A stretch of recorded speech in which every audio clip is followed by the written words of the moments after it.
जय फिलिस्तीन म्हणत भारताच्या संविधानाच्या संसदेत एमआयएमचे खासदार ओवेसीने जो अपमान केला त्याचा जाहीर निषेध केला। संसदेत सर्व खासदारांना शपथविधी होत असताना या देशात निवडून आलेल्या वेगवेगळ्या प्रांतातील खासदारांनी आपापल्या भाषेत शपथ घेतली व आपल्या राज्याचा, धर्माचा, संविधानाचा जयघोष केला।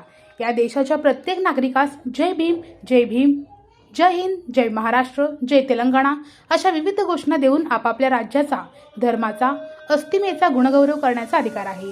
परंतु नेहमी वादग्रस्त असलेले एमआयएम पक्षाचे प्रमुख असदुद्दीन ओवेसी यांनी जय फिलिस्तीन म्हणत नवीन वादाला तोंड फोडले। पाकिस्तानचा कायम गोडवा घालणारा ओवेसी या देशाची अखंडता व शांतता बिघडविण्याचं वक्तव्य करून धर्माधर्मात तेढ निर्माण करतात।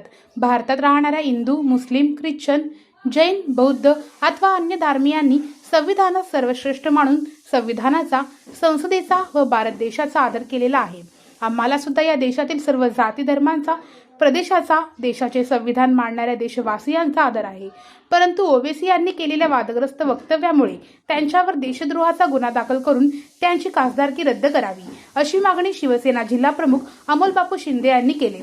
छत्रपती शिवाजी महाराज चौक, सोलापूर येथील शिवसेना शहर जिल्हा कार्यालय येथे ओवेसीच्या प्रतिमेस जोडेमारो आंदोलन करण्यात आले।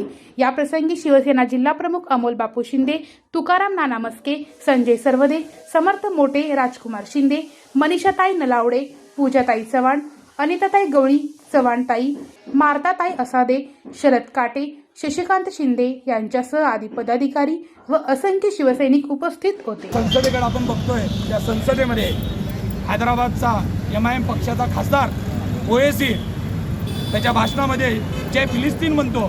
खऱ्या अर्थानं त्याचा आम्ही जाहीर निषेध करतो। एकीकडं पाकिस्तानाचे गोडवे गायचे, जय फिलिस्तीन म्हणायचं, अशा वेगवेगळ्या गोष्टी करून या भारताला तोडण्याचं काम याआधी ओवेसीच्या माध्यमातून बरेचदा झालेलं आहे आणि यापुढं पण आपल्याला बघितलं असेल संसदेत व्हायला लागलेलं आहे। या सगळ्या गोष्टीचा शिवसेना पक्ष जाहीर निषेध करत आहे। त्या ओवेसीला आम्ही एवढंच सांगतो की या भारताची संविधानाची अपमान आपण जर करत असाल तर कदापि भारतीय नागरिक सहन करणार नाही आणि आपण जे आज नवीन पायंडा पाडताय त्याचा आम्ही जाहीर निषेध करतो।